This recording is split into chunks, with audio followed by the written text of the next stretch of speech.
ముగిసిన సీఎంల సమావేశం. తెలుగు రాష్ట్రాల సీఎంల సమావేశం ముగిసింది.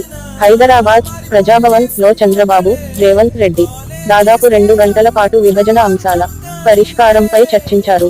2 రాష్ట్రాల నుంచి మంత్రులు, అధికారుల కమిటీలు ఏర్పాటు చేయాలని నిర్ణయించారు. ఇరు రాష్ట్రాల ప్రయోజనాలకు భంగం కలగకుండా పరిష్కారాలు ఉండాలని భేటీలో నిర్ణయించారు.